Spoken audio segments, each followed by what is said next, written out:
This is the final graduation ride of the KLE500. It's a little fickle. I'm getting false neutrals like a lot. It's so great to like ride stuff that used to scare me and be like, this is nothing. It just helps me feel good about progress. Apparently I've made some.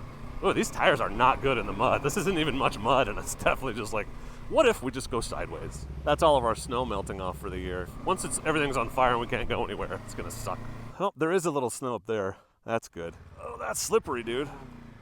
Dude, any other bike I could get up this easily. You really have to consider who this bike was designed for. Of all of those bikes, I think this might be the easiest to ride.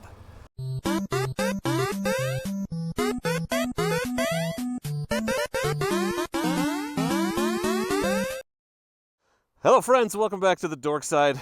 We're out on the KLE500.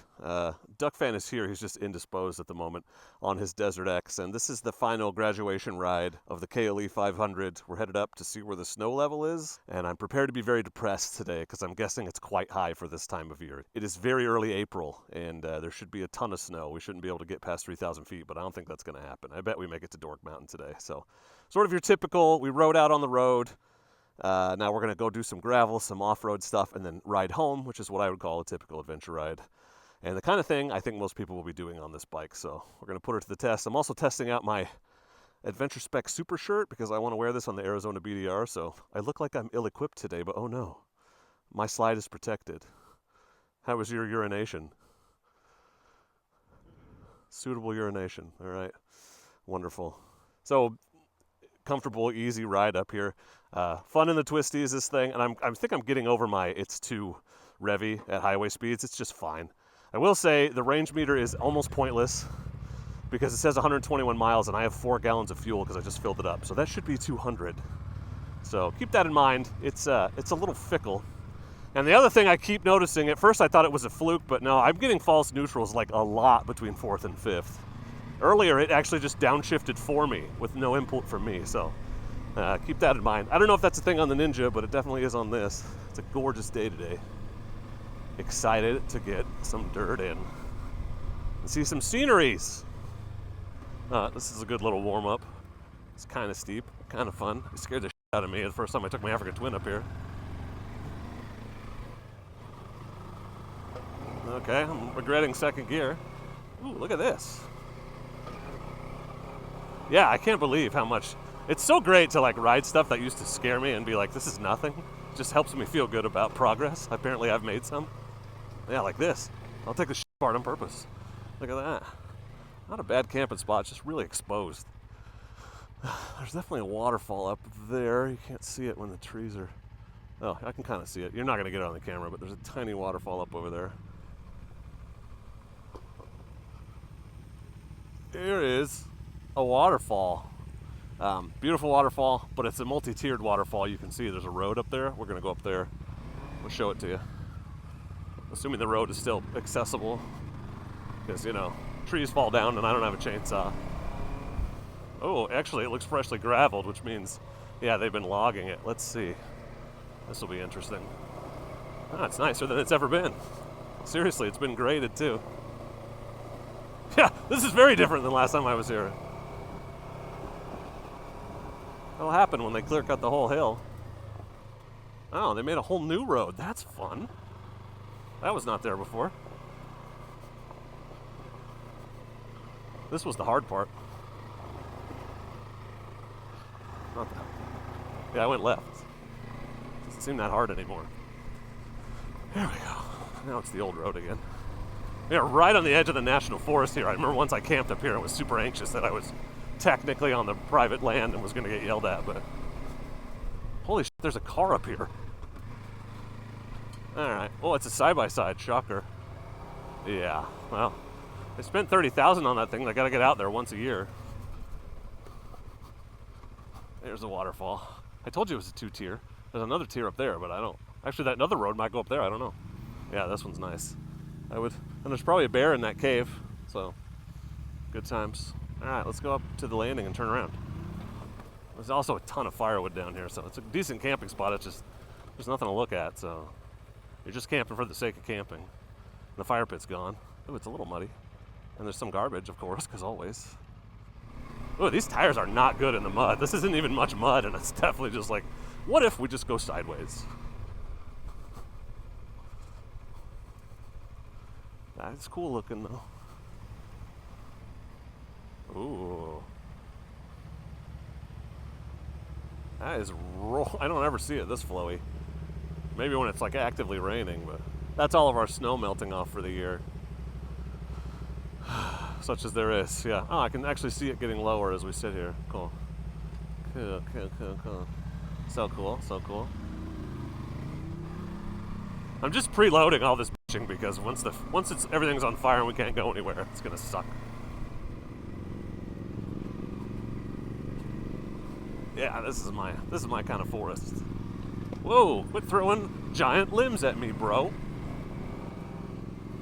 Yeah, they're flying off your back tire.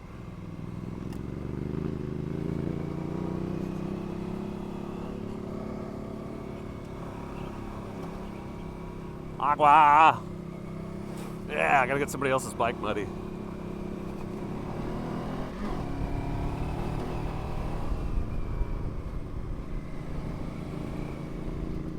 Anyway, the view up here isn't terrible.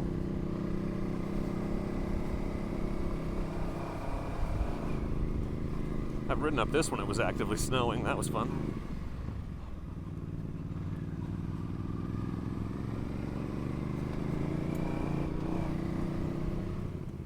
Ooh, should we log hop this? This is probably fucking stupid. Oh, ha, ha! No worries. That was what, a 6/8 incher? Oh no, you might have to get your precious Ducati wet. Messy, messy.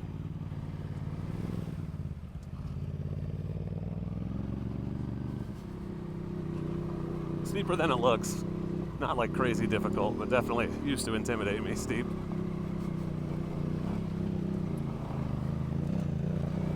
Got some rocks. This guy's throwing rocks. That's how you know it's good. What have we here? Hello, top of the world. Yep, I can see all the way to Foster Lake. There it is. Barely. That's the road we were on. It's down actually in the ravine there. Oh, there is a little snow up there. That's good. Some tiny amount still on the very top, but it's not going to last. I doubt it's going to last this week.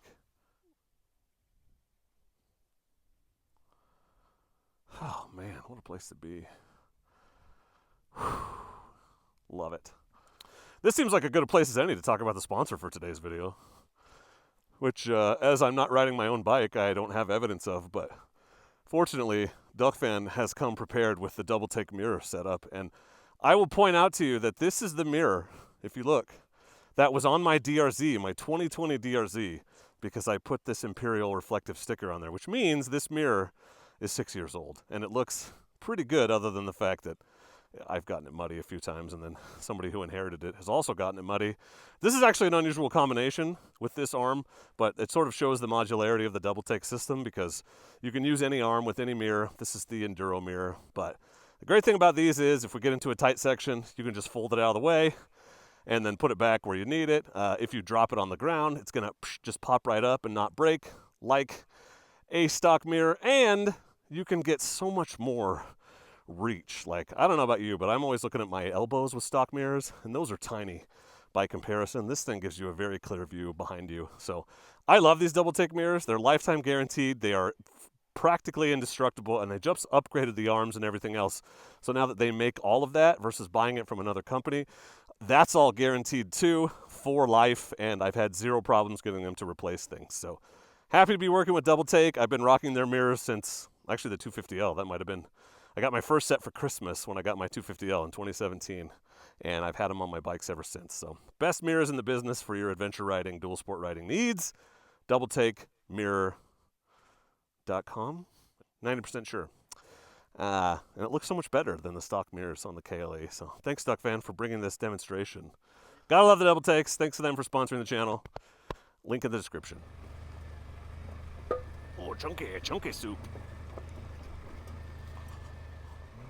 Now it thinks I have 93 miles. I just don't buy it.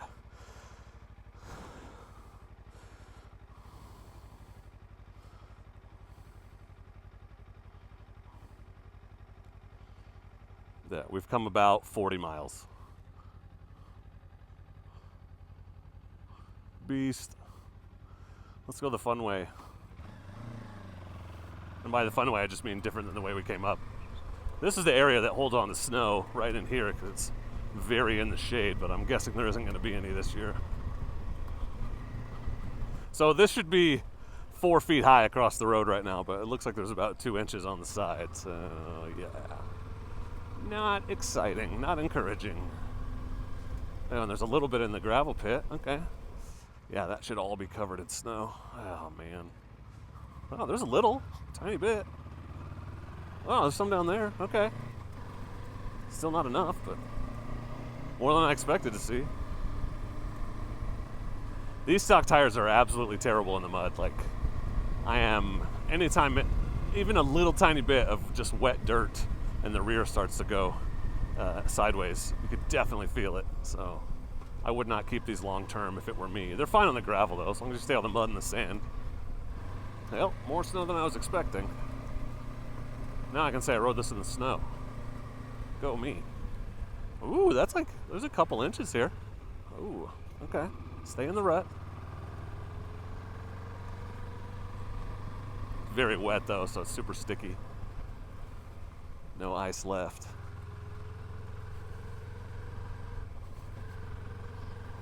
Oh yeah. It's like Slurpee consistency. So I did not make it up Dork Mountain last year at all. I'm embarrassed to say it, which is why I have revised. Last year, oh my God, so many butterflies eating this dog poop.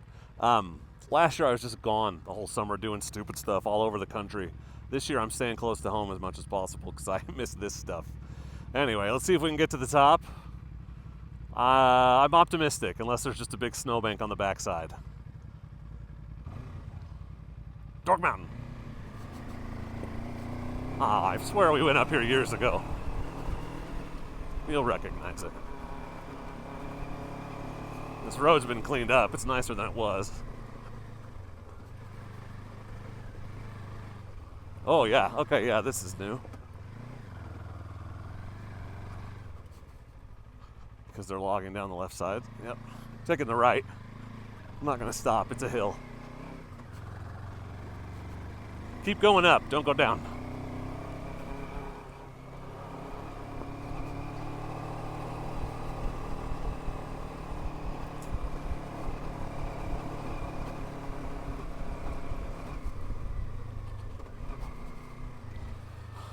Oh, there's a little snow. Here's the hardest part. This is the hardest thing we'll ride all day, probably.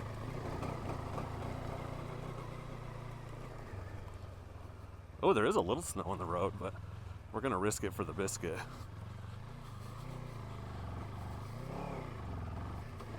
Okay, actually, oh, that's slippery, dude. Yeah, okay. I should have kept more momentum. It's so much easier once we get right up here. Yeah, all I'm doing is spinning. Dude, any other bike I could get up this easily. Well, nuts. Yeah, look, there's no definition in my footprints, which means the tires, such as they are, these terrible ones, are not going to help.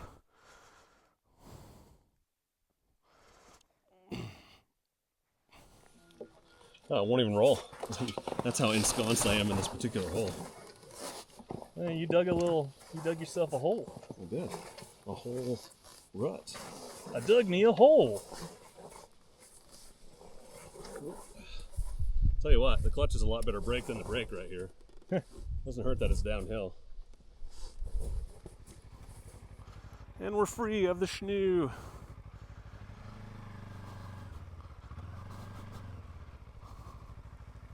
Oh, look at these tracks. Oh, what is that? Yeah. Huh. Oh, that's definitely a dog. Some kind of canine. Around the corner is a great view of the Three Sisters. Now that's disappointing, but there it is. Yeah. Look at that, huh? Look at that, huh? Oh my God, bro. Not terrible, huh? Not the worst thing I've ever seen. A good view down here too, I think.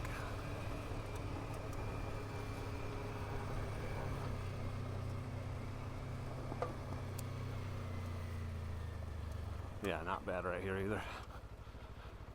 Those mountains are so tiny on this camera, I'm sure, but they're very large in real life. I mean, from the viewpoint, and also actually technically, but that's not what I meant. I can see them quite large. Okay, well, I think it's time to reverse course, and fortunately we're like 16 miles from the highway, so a little bit of adventure left. See if we can head back down. Kind of muddy in here. Need to get some gravel on these roads.